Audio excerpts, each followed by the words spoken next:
The Susan Brender Show is a radio show online broadcasted on YouTube across the United States and globally. The show features guests who speak about health, spirituality, entertainment, and a host of subjects to enlighten people across the nation. Listen to the show that empowers women and men alike and highlights those who have made a difference. I'm Susan Brender, and this is the Susan Brender Show. I am so delighted to have Sue Wilhite on my show. She specializes in getting her clients unstuck and encouraging them to fulfill their own destinies. She's a best-selling author, law of attraction coach, and a certified biofield tuning practitioner. So I want to welcome to the Susan Brender Show, Sue Wilhite, and welcome, Sue. Oh, thank you, Susan. This is great. I am so thrilled to be on your show. You just don't know. Well, you know, I'm going to tap myself on the shoulder, and I'm going to say people have said that about me, but nevertheless, you are the one who I'm delighted to have. Now, let's talk a little bit about yourself. You spent over a decade in your early career in various IT departments doing program and database design in Silicon Valley. Now, Silicon Valley has become an amazing place for anything digital. What was that like? Were you on the forefront of getting involved in these kinds of things, or this came later in your life? How did that work? I moved to the Silicon Valley in 1984. So, yes, I was at the forefront. I got to see a demo with Steve Jobs showing off the early Lisa computer at one of the first computer shows. Wow. So, yeah, I was there kind of at the beginning. It was amazing to see the transformation in the Valley. It was just stunning. Now, recognizing that computers really basically have taken over our life. Our life has become so digital. It's like amazing to watch young people on the phones all the time, never meeting each other, just talking all the time on the phones, messaging. That's what they're doing. Do you think that's a good thing or a bad thing? Yeah.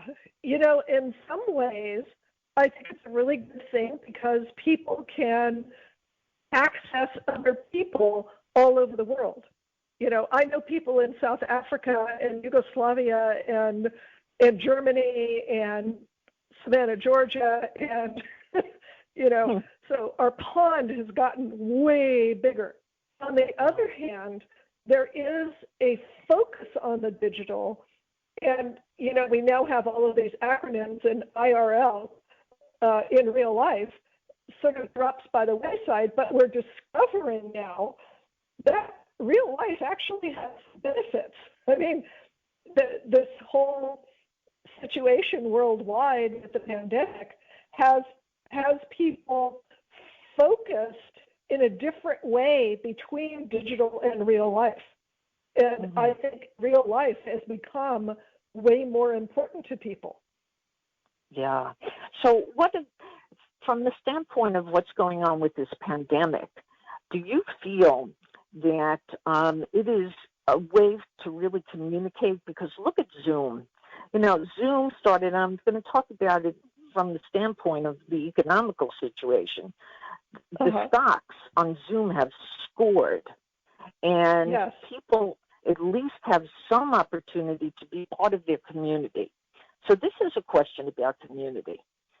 I'm interested in understanding a little bit about how you set up a community, how you make people feel that they belong, that they're not hopeless anymore. Because, needless to say, with this pandemic, people are very hopeless.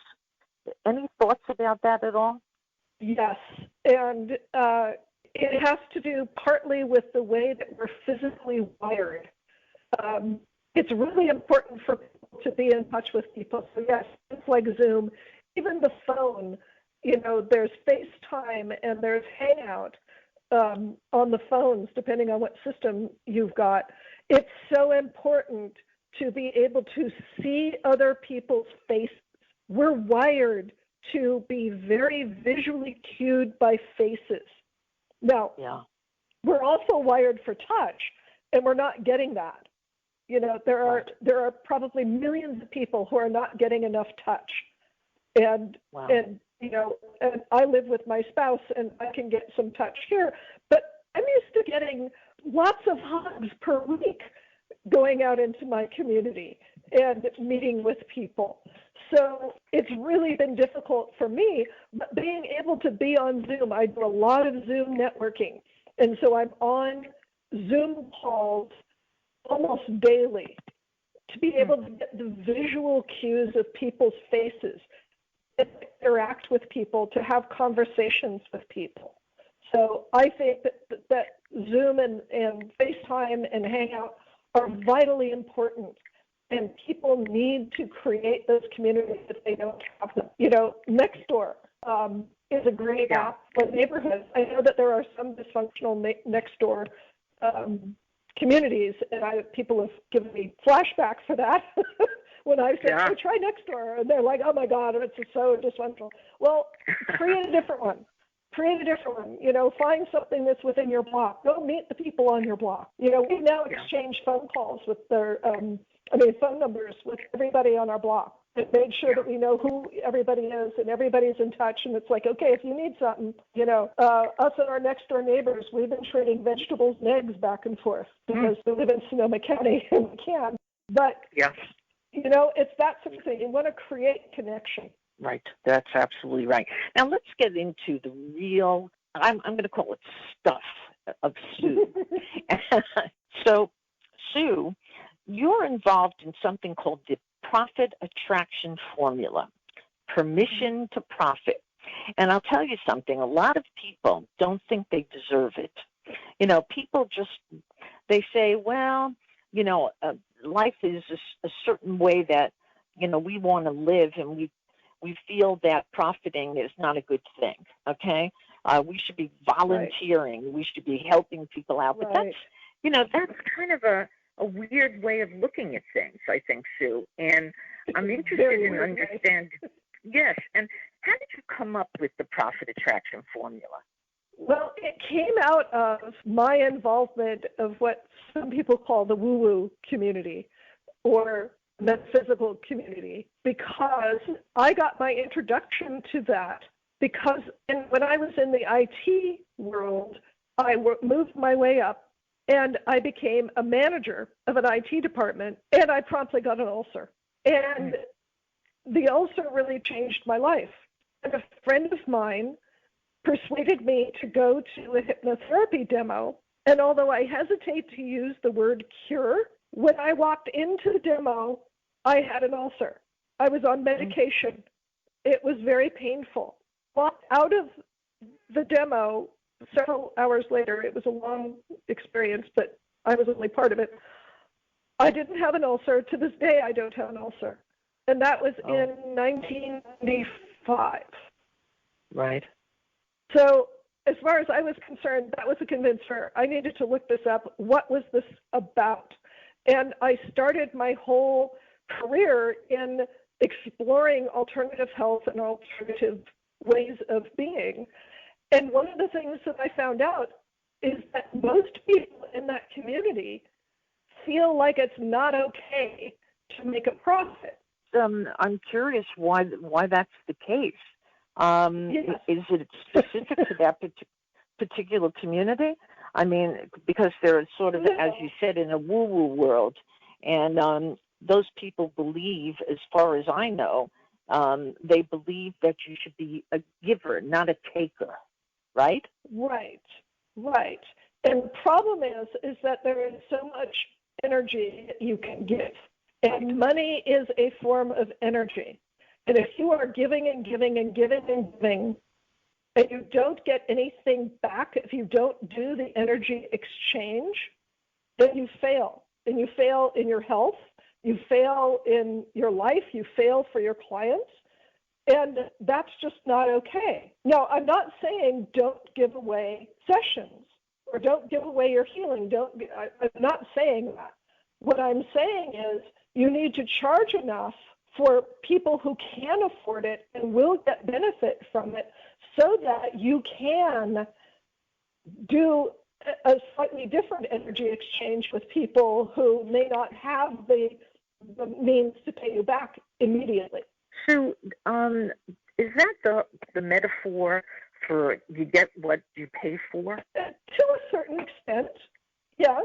If you keep giving, eventually, the cup is going to run dry. You've got to refill the cup. You've got to refill. You've got to have a water table to fill the well. And if you keep draining it, it's not going to happen. I turned my systems training into, okay, we need to turn this around. We need to create a system for having people who are in the metaphysical community or in any real service-based community, because creatives do this. I see a lot of people who are in service-based businesses, like virtual assistants and others, who run into the same thing, that they need to give it away in order to have people as clients. And that's kind of the wrong way to go about it, because eventually you're going to go broke, both in health and in finances. Yeah. But how do you convince? You see, this is a very interesting point that you're making. I understand the worth, that you have to feel that you are worth it, okay? Yes. That you deserve the money that you're making. But a lot of people, they don't want to, when it comes to certain things, they just won't pay for it, even if they get things back. And I don't understand, because let me tell you something. In this particular industry, that's really a phenomena that exists big time, okay? And there are a lot of other people. You see, there's people who are profiteers, and people feel that because they're profiteers, they're crooks, okay? Right. Like doctors charge you a certain amount of money. The medical societies, I'm talking about pharmaceuticals, charge too much. This is the notion that people have. But I think, and when it comes to the pharmaceutical industries, I'll be honest with you, Sue, who does the research? Who does the development of a drug, okay? Right. And people say, oh, they're charging me too much. Well, if they're not going to make that money, how are they going to do the research? Right, exactly. It's filling the well. It's exactly the same thing. They have put in a certain amount of time and energy into getting that drug to market. It costs a huge amount of money to do that. And I'm not even talking salaries. I'm just talking, some of the equipment, some of the materials. It costs an enormous amount to do that. And so there's a certain value in those products. And if you don't stand behind the value of your product, and yes, I totally agree. There's the whole EpiPen thing where, no, it doesn't really cost that much anymore. You don't need to charge $1,600 for an EpiPen. Mm-hmm. My granddaughter has a peanut allergy. She carries an EpiPen. This is a big trigger for me. No, that shouldn't be happening. But for new drugs on the market, there needs to be some kind of recouping of costs, and somehow that needs to work. But the other half of that is for people to be able to afford to pay that. And that means they need to stand for the value of what they do so that they can have the money to pay for what is of value to them. Does that make sense? Yeah, it definitely does. And it also leads me to asking the question, why do people need permission to profit in their business? I mean, why would people ask or say, I don't want to get, charged too much. I feel sorry. There's all this forgiving kind of attitude. Why? Because of some misapplication of spiritual teachings and social teachings. There's social teachings that said, oh, money is hard to get, it doesn't grow on trees, you have to work really hard for what you do. There's all of those societal sorts of things. And then there are various, and I'm not just talking about Christianity, there's a bunch of other spiritual traditions that seem to say I'm going to knock on their doors here a little, seem to say, oh, it's better to be poor than rich. And if you really read the texts more closely, and I have to say, full disclosure, I have a bachelor's in theology. If you read the texts more closely, what you see is if you are focused on money, if you are focused on being rich, if that is your one and only desire is to be rich, then you're going to miss the whole spiritual experience altogether. Right. Yeah, that's interesting.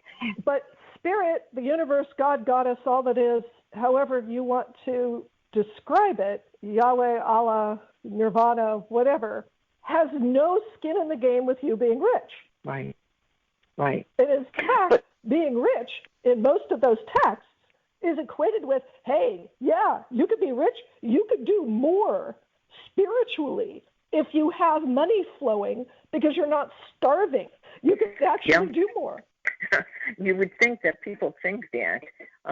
But, as I said before, a lot of people, maybe it's the money situation that we deal with so much, particularly in this country. I think that if you look at some of the people in other countries, they're used to the socialistic system and they're used to getting, money from the government.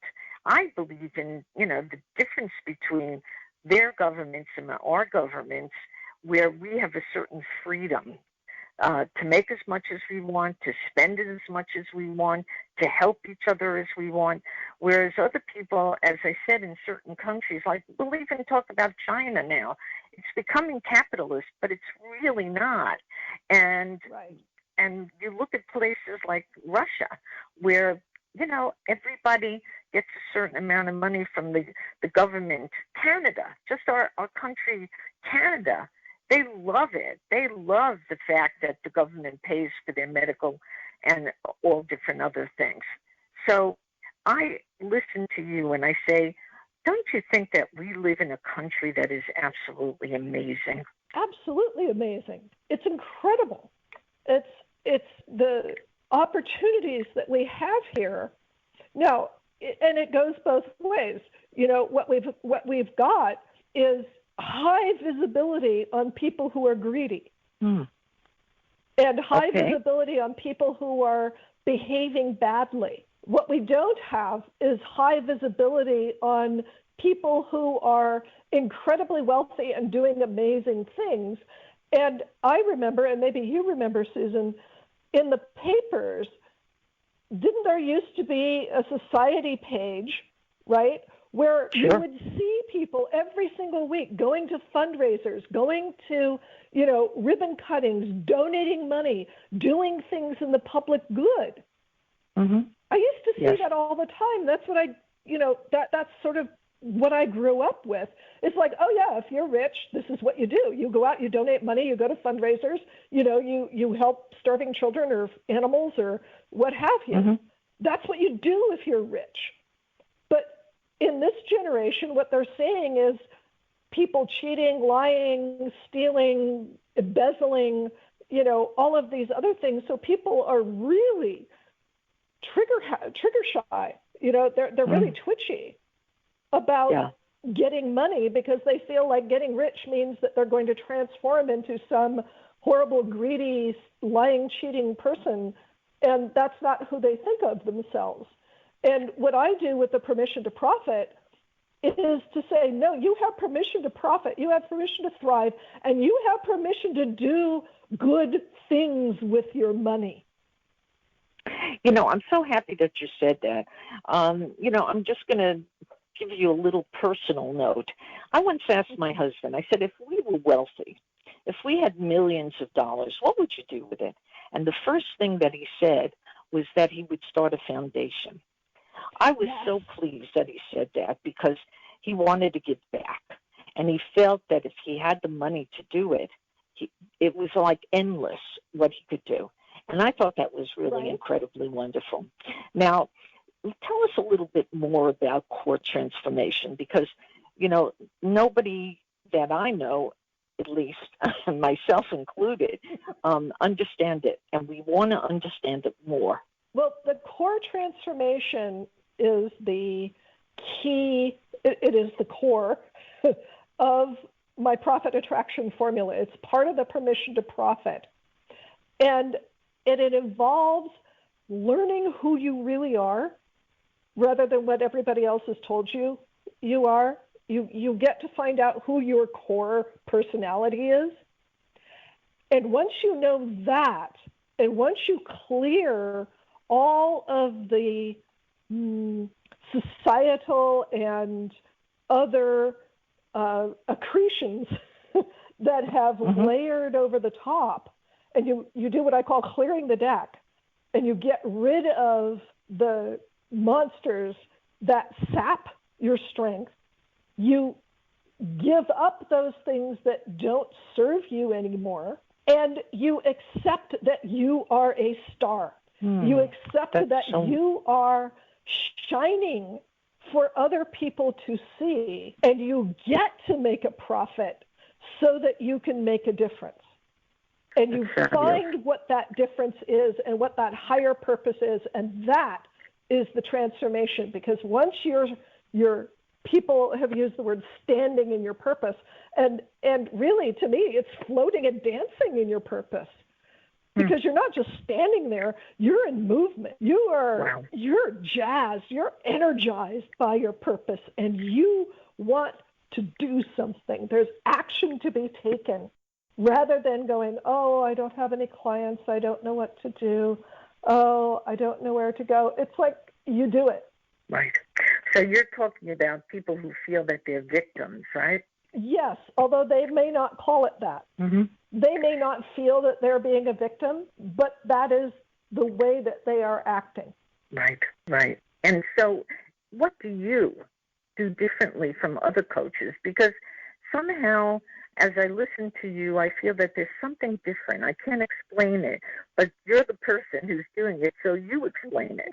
Well, the thing that I do, which other coaches kind of approach, is I use a wonderful sound healing system that over all of my years of exploring metaphysical transformations, this one is the one that clears the most, the fastest, and the most effectively, and it's called biofield tuning. And what biofield tuning does is it uses very specific sound waves to clear out old stuck energy, what I was calling those societal accretions and spiritual or religious accretions. Those things are stuck energy in your, what's called your biofield, the electromagnetic field that surrounds you. Right. And what this technique does is it frees up that energy. It keeps it from being, this may be kind of more intergenerational, but like a stuck record. You know, in the old vinyl records, right? You'd get a little scratch in it, and the needle would catch, and it'd go ka-chick, ka-chick, ka-chick, ka-chick, ka-chick, right? Right. And that's what happens with these belief systems that people aren't even aware that they've got. That whole victim attitude that you were mentioning, they don't even know they've got it, but their energy is wrapped up in it. And what biofield tuning does is, without me knowing what it is, without them knowing what it is, we can just clear it. It just gets cleared. And then they have that energy back. And then they can move forward with doing what they need to do in their business or in their life. How interesting. You know, I'm interested also in knowing, Sue, we talked about what sets you apart, and I understand. Now, just let's go back for a second, because this is such a fascinating discussion where there is so much that you offer. Just for me, even just for me, you came up with this formula, this profit attraction formula. You said that you left a company because you thought that it gave you an ulcer, which to me sort of is more like stress. You had a lot of stress. knowing what you know today, just give our people who listen to us, our audience, a little advice. Let's end on something positive, because I feel that people need to hear something, especially during this pandemic. Right. Yes. So one of the sort of standard pieces of advice in the law of attraction is wherever you notice discomfort, that's what you're resisting. So if you notice that you're irritable, if you notice that you are feeling out of sorts, that you don't have energy, that you're just tired all the time, if you notice, and this is the big key, is noticing, if you notice that your relationships aren't being as fulfilling, that's a source of discomfort. And what you want to do is not just notice it, but move yourself into happiness. And there's a really quick 3-step process to move yourself in once. The first step is noticing. That's key. You must notice that you're uncomfortable. You must notice that there is something going on, that you're, like I said, that you're irritable, that you're tired, all of that. The next step, once you notice it and you really pay attention to it and you notice the discomfort and you really get into it, is to promptly think of something neutral. And this is surprising to most people when I teach them this. They're like, something neutral? I like door hinge myself. Door hinges are really neutral. Few people have any kind of negative or positive thoughts about door hinges. They're just there, right? So you think about a door hinge and you think about it. What does it smell like? What does it look like? If you touched your tongue to it, what would it taste like? You really get into a full sensory 1-minute contemplation of a door hinge. And then you think of something that makes you happy, something that evokes happiness for you. I think it's important that our audience know your definition of happiness. Without that, it just is a word. Yeah. So it's something that evokes a feeling of peace, of joy, of relaxation. There's a lot of different variations to happiness. You're right. It is just a word unless you define it. But it's a sense of, it's not just the absence of discomfort. It's an energetic upliftment. It's the energy goes up. You feel better. You feel like a weight has been lifted. You'd feel as though the lights came on. You feel joy. You want to smile. And smiling is an important part of this. You're making me smile, Sue. Good. Yeah. That's the best part. Yeah. How many times do you think that people belly laugh anymore? Oh, not nearly enough. Not nearly enough. The other night I was watching 2 movies back to back. I was saying we made Whoopi the other night because we watched 2 Whoopi Goldberg movies back to back, Sister Act and Jumpin' Jack Flash, and we just laughed. That's right. It was really wonderful, and I felt so much better. So smiling and looking up. Those are 2 really key physiological things that you can do while you're thinking of something that possibly makes you feel better. Like I said, for me, sunrises, roses, hearing a baby laugh, trees, a forest, things. Those are things to me that evoke happiness. And look up and smile while you are thinking those things. And in 2 minutes, you can move from being unhappy and in discomfort to happy, to feeling better. You're moved out of the discomfort and you allow yourself to align with the greater good, whatever it is you want to call that. Well, our guest today has been Sue Wilhite, who found that her biggest passion is helping entrepreneurs get over their money blocks so that they can have a thriving business, and leading to her nickname as the Profit Attraction Master. Sue is known as a brilliant and inspiring speaker and loves to make difficult or complex subjects understandable and relatable. And I'm so happy that Sue is on the show. She lifts my spirits, and I'm sure she's going to lift a lot of other people's spirits. Now, Sue, if people want to get in touch with you or they want to find out more about what you do, how do they do that? They can go to, this is a fun website, it's called the Sweet Sound of Success website, sweetsoundofsuccess.com. That is fantastic. Well, thank you, Sue, for being on the Susan Brender Show. It's been a pleasure, and I think our audience will appreciate what they've heard, and maybe they'll even change a little bit.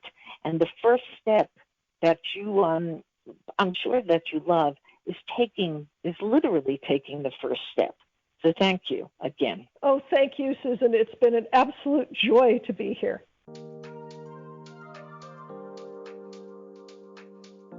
Hi, this is Christina Flack. I am the CEO and founder of Pretty Girl Makeup and a celebrity makeup artist. We are all trying our best to find our new normal, while at the same time looking for something fun and productive to do during the stay-at-home order. I'm sure each and every one of you have cleaned out your closets, your garage, your house, and your drawers are perfectly organized. So now what do we do? Well, each day I'm urging you to try to do something that you normally don't have time to do. I must admit, I'm used to going a million miles an hour as a makeup artist, and a mom, and the CEO of my company. But a few things that I've been doing that I think are really great are organizing my makeup drawer. I have cleaned my makeup brushes with warm water and shampoo and conditioner, let them dry out. I am displaying them in a pretty little vase. And I'm also going through that makeup drawer and clearing out all of those samples that have been piling up for years and years. What I'm doing is, number one, use the ones that I love, and the ones that I don't know that I'll be able to use or I feel like sharing, I'm putting in a little makeup bag and dropping them off at a friend's house to have a little spa day that they can use while they are home during the shut-in. Another idea is to try a meditation app. It's really important during this time to have a little time to just calm and soothe your mind. There's some amazing ones online. I love Calm, and there's another one called Breathe that I think is fantastic as well. If you would like to follow me on Instagram and Facebook, my company is called Pretty Girl Makeup. And if you would like to look at my portfolio, it is Christina Flack Makeup. I am offering a 25% discount code for the Susan Brender Show, and the discount code is Susan Brender. Thank you. I wish you and your family health and happiness during this difficult time.